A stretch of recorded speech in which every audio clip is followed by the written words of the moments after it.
Hello दोस्तों, आप सभी का स्वागत है आज की वीडियो में। आज की वीडियो में बात करेंगे हम अपने थर्ड थ्योरी के बारे में, जो कि मैंने आपको दो थ्योरी से पहले पढ़ा दी थी। अगर आपने वीडियोस देखी होंगी तो आपको पता होगा वो दोनों थ्योरी बहुत इंपॉर्टेंट है आपके आने वाले टेट एग्जाम में, डीएसएसबी एग्जाम में, अगर केवीएस एग्जाम, कोई भी आप टीचिंग लेवल का एग्जाम दे रहे हो, हर प्रकार के एग्जाम में आपको वो इंपॉर्टेंट थ्योरेटिकल पोर्शन के क्वेश्चंस देखने को जरूर मिलेंगे। ओके, अगर आपने वीडियोस देखी है तो ठीक है, नहीं देखी है तो वीडियो के डिस्क्रिप्शन में और अलग से मैंने प्लेलिस्ट बना रखी है और वीडियो के एंड स्क्रीन पर भी आपको देखने को मिल जाएगी, आप वहां से जाकर देख सकते हो। आज हम बात करेंगे थर्ड थ्योरी के बारे में, जो कि हमारा है प्रयास एवं भूल का सिद्धांत। या इसको एक और नाम से जाना जाता है उद्दीपन अनुक्रिया का सिद्धांत, और इंग्लिश में इसको कहा जाता है ट्रायल एंड एरर थ्योरी, जो कि किसके द्वारा दिया गया था? ईएल थॉर्नडाइक के द्वारा दिया गया था। ओके, इसके बारे में आज विस्तारित से हम बात करेंगे, तो इस वीडियो को आप एंड तक देखते रहेगा, आपको सारी इन्फॉर्मेशन मिल जाएगी। तो नमस्कार दोस्तों, मेरा नाम है दीपक, आप देख रहे हो DK Gupta online videos for government exam. चलिए शुरू करते हैं। तो ध्यान रखिएगा, ये प्रयास एवं भूल का सिद्धांत और एकम उद्दीपन अनुक्रिया का सिद्धांत, ये दोनों नाम इसी का ही है, और कई बार आपका इसका नाम थ्योरी ऑफ ईएल थॉर्नडाइक भी रख दिया जाता है। ओके, तो कोई सा भी नाम दे रखा हो तो यहाँ पर ध्यान रखिएगा, ये आपका ईएल थॉर्नडाइक थे, एक मनोवैज्ञानिक थे, एक साइकोलॉजिस्ट थे, उनके द्वारा दिया गया था आपका 1998 में। बहुत इंपॉर्टेंट क्वेश्चन है, कई बार पूछा जा चुका है, तो ध्यान रखिएगा इस बात का कि प्रयास एवं भूल का सिद्धांत है वो ईएल थॉर्नडाइक के द्वारा दिया गया था। चलिए, क्या है शाब्दिक अर्थ में पढ़ लेते हैं एक बार, कि व्यक्ति जैसे जैसे प्रयास करता है उसकी गलतियों की मात्रा कम होती जाती है। ये तो बिल्कुल सही बात है। आप किसी नए कार्य को सीख रहे हो, उसमें जैसे जैसे आप प्रयास करते रहोगे, मतलब उस कार्य को करते रहोगे, तो आपकी जो उसमें गलतियां होंगी वो क्या हो जाएंगी, उसकी मात्रा धीरे धीरे कम होती रहेगी। और अंत व्यक्ति विषय को सीख लेता है, मतलब जैसे जैसे आपकी गलतियां कम होंगी तो आप धीरे धीरे विषय को आराम से सीख लोगे। तो इसी तरह से उद्दीपक अनुक्रिया का संबंध मजबूत होता है, मतलब प्रयास एवं भूल का सिद्धांत, जिसका दूसरा नाम उद्दीपक अनुक्रिया का सिद्धांत है, उसका संबंध कैसा हो जाता है? मजबूत हो जाता है उसके साथ। फॉर एग्जांपल, जैसे कि आप ये फिगर देख रहे हो, इस फिगर में क्या है, आपकी एक बिल्ली है। बिल्ली कहाँ है? वो पिंजरे में बंद है। तो ये किसके नियम दिया था? ईएल थॉर्नडाइक जो थे उसने बिल्ली के ऊपर ही प्रयोग करा था। बिल्ली के ऊपर प्रयोग करने पर उसने क्या करा था, क्यों एक बिल्ली को पिंजरे के अंदर बंद कर दिया था। पिंजरे में आप देख रहे हो बिल्ली ने पंजा रख रखा है इसके ऊपर, एक लीवर के ऊपर। वो लीवर को दबाने के ऊपर वो जो हुक सा दिख रहा है आपको, वो जो कि आपका ट्रैप डोर है, वो हुक निकल आता था और बिल्ली वहां से निकलकर आराम से बाहर जो भोजन रखा हुआ उसको खा लेती थी। तो क्या था, बिल्ली को पता नहीं था कि उसको दबाने से वो पिंजरा खुल जाता है, तो उसने प्रयास करा, मतलब क्या करा? प्रयास, जो कि मैंने आपका इस थ्योरी का नाम ही है प्रयास एवं भूल। उसने शुरू के 1 घंटे में प्रयास करने के बावजूद एक बार उसका गेट खुला, लेकिन बार बार जब उसको पिंजरे में रखा गया तो दूसरे घंटे में उससे 5 बार और तीसरे घंटे में उस पिंजरे को उसने 100 बार कम से कम खोल दिया था। तो क्या था उसका, पहले उसने प्रयास करा, होने में उसमें जो गलतियां हो रही थी, धीरे धीरे क्या करा, उसने गलतियों की मात्रा कम कर दी। फॉर एग्जाम्पल, पहले घंटे में उसने 1 बार खोला और दूसरे घंटे में 5 बार, मतलब 1 घंटे में 1 बार और दूसरे घंटे में 4 बार एक्स्ट्रा बार खोला। तो उसका क्या हो गया, प्रयास में गलतियां कम होती रही और प्रयास उसका करने से सारा कार्य उसका अच्छा होता रहा, जिससे उसका क्या समझ में आ गया कि इसको दबाने से पिंजरा खुलता है और बाहर जाकर भोजन आराम से मैं खा सकती हूं। तो इसलिए उसका उद्दीपन अनुक्रिया संबंध कैसा हो गया, पिंजरे के साथ मजबूत हो गया, उस कार्य को सीख गई थी आराम से भोजन प्राप्त करने के लिए। ओके, थॉर्नडाइक के अनुसार सीखने के निम्नलिखित परिस्थितियों का होना आवश्यक है। कौन कौन सा होना आवश्यक है? जैसे कि चालक यानी कि ड्राइव, जो कि पहला था वो क्या था, पिंजरे के अंदर जो भूखी बिल्ली थी वो क्या करना था, मेन प्रोबेबली उसका जो पिंजरा खोलने का कारण यही था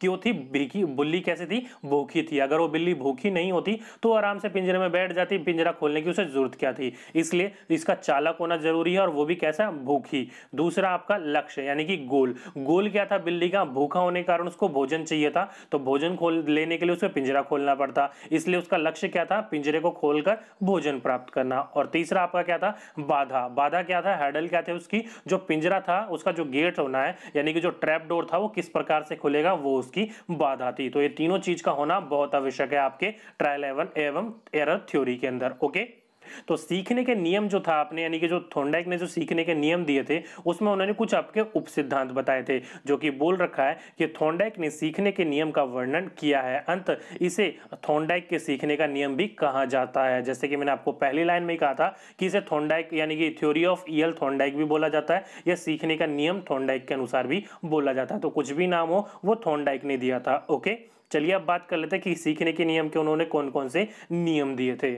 तो देखो सीखने के जो उन्होंने नियम दिए थे वो दो भागों में डिस्ट्रीब्यूट करे थे। एक था आपका सीखने के मुख्य नियम और दूसरे थे सहायक नियम। तो मुख्य नियम के आपके अंदर टोटल इन्होंने जो दिए थे नियम वो 8 थे, जिसमें मुख्य नियम के अंदर 3 है और सहायक नियम के अंदर 5 है। जिसमें अगर आपसे पूछा जाए कि ईएल थॉर्नडाइक के नियम के अंदर प्राइमरी जो लेवल का आपके नियम थे, लॉ थे, वो कितने थे, तो 3 थे। मुख्य नियम तेरे केवल 3 ही थे, बाकी सेकेंडरी यानी कि सहायक नियम थे उनके 5। तो अब अगर सीखने के मुख्य नियम ध्यान रखिएगा टोटल 8 थे। ओके, क्वेश्चन तीनों ध्यान से सुनिएगा, टोटल आपके 8 हैं। अगर आपसे पूछा जाए ईएल थॉर्नडाइक के द्वारा पूछे गए जो नियम थे वो टोटल कितने हैं, तो 8 हैं। कौन कौन से वो मैं भी आपको बता दूंगा। अगर आपसे पूछा जाए ईएल थॉर्नडाइक के प्राइमरी लेवल की कितने लॉ हैं यानी कि सीखने के मुख्य नियम कितने हैं, तो 3 हैं, जो कि आपके स्क्रीन पर दिख रहे हैं। मैं अभी आपको विस्तारित में बताऊंगा तीनों के बारे में। अगर आपसे पूछा जाए कि सेकेंडरी लॉ कितने थे यानी कि सहायक नियम कितने थे, 5 थे, वो भी मैं आपको अभी बता दूंगा। ओके, तो पहले आपको बात कर लेते हैं सीखने के मुख्य जो नियम थे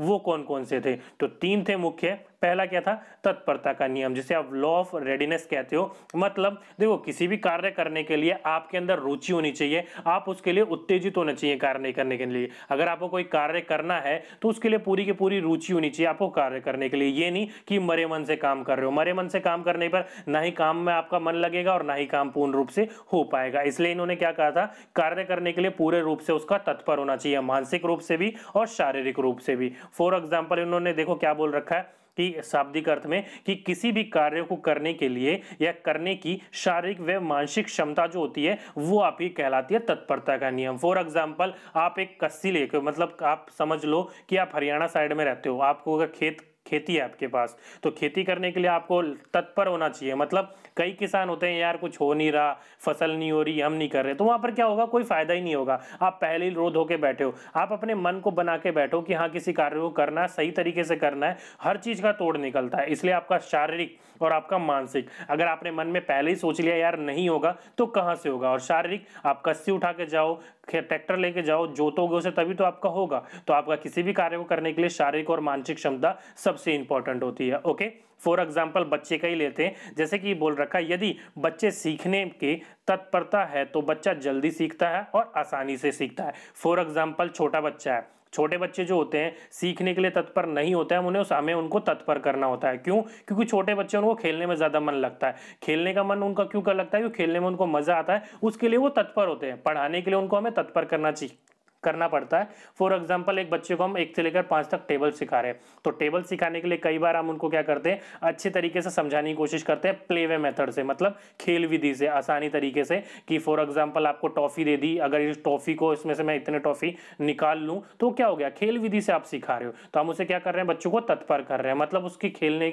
सीखने में रुचि उत्पन्न कर रहे हैं। ओके, ऐसा करते हैं तो बच्चा आसानी से भी सीख लेता है और जल्दी भी सीख लेता है। अगर बच्चा सीखने के लिए तत्परता नहीं है तो उसे पहले किया जाना चाहिए, मतलब पहले हम उसे मोटिवेट करें, उसके अंदर रुचि बढ़ाएं, उसके अंदर उस चीज को सीखने के लिए उत्तेजना बढ़ाएं, फिर उसके अंदर उसको सिखाना चाहिए। ओके, जैसे कि मैंने आपको टॉफी का एग्जाम्पल दिया, हम टॉफी से सिखा रहे हैं तो पहले हमने बच्चे के अंदर क्या करा, रुचि उत्पन्न करा, फिर हम उसको सिखा रहे हैं। तो वही आपका तत्परता का नियम होता है। यहाँ से डायरेक्टली क्वेश्चन पूछा जाता है, काफी बार पूछा जा चुका है। ध्यान रखिएगा, जो मैं आपको थ्योरेटिकल पोर्शन करवा रहा हूँ वो पहले थ्योरेटिकल पोर्शन करवा रहा हूं, फिर उसके इंपॉर्टेंट क्वेश्चन जो होंगे वो भी आपको करवाऊंगा। तो उसकी टेंशन मत लीजिएगा, आपको पता चल जाएगा यहां से किस प्रकार के क्वेश्चन पूछे जा चुके हैं या पूछे जा सकते हैं। ओके, अब बात कर लेते हैं सेकंड नियम की। सेकंड नियम क्या है आपका, प्रभाव का नियम, यानी कि लॉ ऑफ इफेक्ट इंग्लिश में कहा जाता है इसको। जैसे कि देखो किसी कार्य का परिणाम संतोषजनक होता है या सुखद होता है तो व्यक्ति उसे सीख लेता है। फॉर एग्जांपल आप एक जॉब कर रहे हो, जॉब करने पर आपको लास्ट के मंथ में सैलरी मिलती है। अगर आपको सैलरी देना मैं बंद कर दूं या जहां आप काम कर रहे हो वहां सैलरी देना बंद कर दूं तो वहां पर आप काम करोगे? अगर आप ज्यादा से ज्यादा आप मन मार के 1 महीना, 2 महीने, 3 महीने काम कर लोगे, चौथे महीने आप वहां से छोड़ दोगे। क्यों? क्योंकि काम करने का कोई फायदा ही नहीं हो रहा, किसी चीज का कुछ हमें मिल ही नहीं रहा, तो हम वहां पर काम क्यों करेंगे। ओके, तो आपका फॉर एग्जांपल आपने कोई काम करा, या फॉर एग्जांपल आपने अपने घर में देखा होगा, छोटे बच्चों का आप किसी सामान को लाने के लिए कहते हो, फॉर एग्जांपल 10 रुपए का आपने उसे दिए, 8 रुपए का कोई सामान आया, आपने बोला जा बेटा ये 8 रुपए का सामान आएगा लेके आ जा। वो बच्चा वहां पर आपको मना कर देगा, लेकिन आपने वहां पर यही कह दिया कि जा ये 8 रुपए का सामान है, 2 रुपए बचेंगे रख लियो। वो बच्चा दौड़ता दौड़ता जाएगा। क्यों? क्योंकि उसे अब उसको क्या मिल रहा है, उसका जो परिमाण है कार्य करने का वो संतोषजनक है, सुखद है, 2 रुपए मिल रहे हैं, उसको फायदा हो रहा है, तो वहां पर क्या करेगा, उस कार्य को करने लगेगा। ओके, तो कार्य करने का जो आपका प्रभाव होगा वो प्रभाव आपके ऊपर डिपेंड करता है। जैसे कि आपने पेपर दे रहे हो, सीटेट का एग्जांपल ले लेते हैं। सीटेट आप पेपर क्यों दे रहे हो? आपको जॉब चाहिए। अगर आप सीटेट का पेपर देने के बाद अगर आपको टीचर की जॉब ही नहीं चाहिए तो सीटेट आप कर क्यों रहे हो? कई बच्चे यहाँ पर यही परेशान हो जाते हैं। सीटेट करने का फायदा यहाँ पर यही है कि आप जॉब के लिए अप्लाई कर सकते हो। तो क्या हो गया आपका पेपर देने का जो उसका प्रभाव है, आप पेपर को पास करके क्या करना चाहते हो? जॉब लेना चाहते हो। तो वहां पर आपका यहाँ पर ये प्रभाव है। ओके, तो जिस चीज का प्रभाव पॉजिटिव होता है यानी कि संतोषजनक होता है, सुखद होता है, हम उस चीज को जल्दी सीख लेते हैं। नेक्स्ट आपका है अभ्यास का नियम यानी कि लॉ ऑफ एक्सरसाइज। यहां पर तो आपको मैंने एक पैरा लिख रखा है जो कि आपने काफी सुना होगा 10th या 9th या 7th में कि practice makes the man perfect. यानी कि जो प्रैक्टिस होता है, जो अभ्यास होता है, हम किसी कार्य को जितना ज़्यादा अभ्यास करेंगे, जितना ज़्यादा हम उसके ऊपर कार्य करेंगे और धीरे धीरे हम उस चीज़ को क्या कर लेते हैं? परफेक्ट हो जाते हैं। फॉर एग्जांपल आप कोई कारपेंटर को मान लो, कारपेंटर अगर किसी लकड़ी को छीलता है तो पहले दिन ही छीलना नहीं सीख जाता है, उसको डायरेक्टली छीलता रहता है। छीलने के बाद कई दिनों के बाद उसमें जैसे जैसे उसके अंदर उसके चीज के लिए प्रैक्टिस करता है, मतलब अभ्यास करता रहता है, तो आगे जाकर उसमें क्या हो जाता है? निपुण हो जाता है, मतलब परफेक्ट हो जाता है। तो आप जिस कार्य के लिए अभ्यास करते रहोगे उस धीरे धीरे उसमें आपकी निपुणता आती जाएगी। उसी को क्या कहा जाता है? अभ्यास का नियम कहा जाता है। तो सीखने के जो मुख्य उद्देश्य थे यानी कि प्राइमरी थे, वो 3 उद्देश्य आपके ये वाले उद्देश्य थे। अब बात कर लेते हैं जो सहायक नियम है यानी कि सेकेंडरी जो लॉ होते हैं वो कौन कौन से हैं? 5 आपके। तो सहायक नियम सीखने के जो कि 5 लॉ हैं आपके।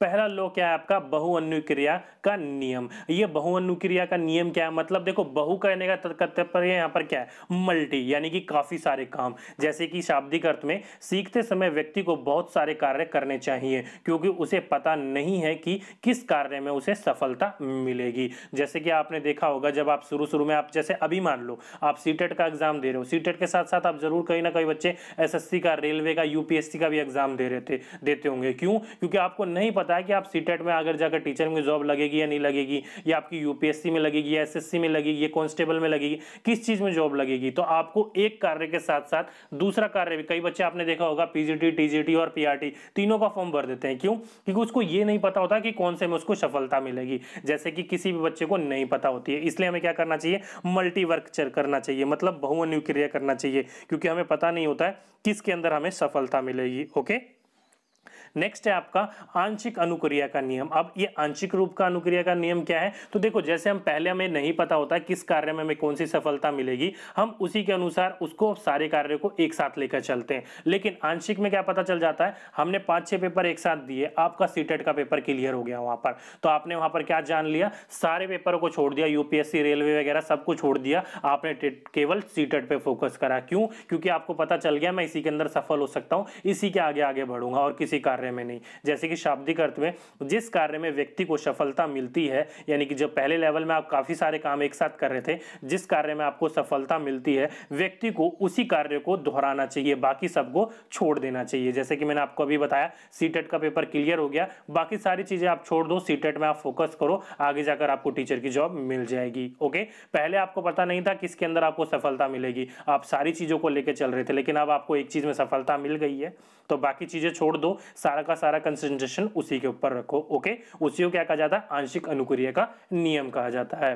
तीसरा आपका मनोवर्तित का नियम। अब मनोवर्तित क्या है? तो ध्यान रखिएगा, ये आपका एटीट्यूड होता है, यानी कि जब आपका ऐसा जैसा जैसा आपका एटीट्यूड होगा उसी प्रकार से आपको सीखने और समझने की शक्ति बढ़ेगी। जैसे कि सीखते समय व्यक्ति की सोच कैसी होनी चाहिए? सकारात्मक, मतलब पॉजिटिव होनी चाहिए, यानी कि आपका एटीट्यूड हमेशा कैसा होना चाहिए कि हाँ, हम इस कार्य को कर सकते हैं, हम बिल्कुल कर सकते हैं। लेकिन कई बच्चे सीखने से पहले ही, जैसे कि मैंने आपको हेल्पनेस बताया था, सीखने से पहले, करने से पहले ही सोच लेते हैं नहीं, हमसे ये कार्य नहीं होगा। कभी भी आपके मन में ये बात उत्पन्न नहीं होने देना है। आपके साथ कई व्यक्ति ऐसे होंगे जो नेगेटिविटी फैलाएंगे, नेगेटिविटी नहीं फैलने देना, अपने ऊपर आपको पूरा भरोसा रखना, अपने ऊपर पूरा कॉन्फिडेंस रखना है कि हम इस कार्य को कर सकते हैं। तो अपने सोच को क्या करना है? आपको हमेशा पॉजिटिव रखना है, सकारात्मक रखना है। ओके, उसी को क्या कहा जाता है? मनोवृत्तिक का नियम कहा जाता है।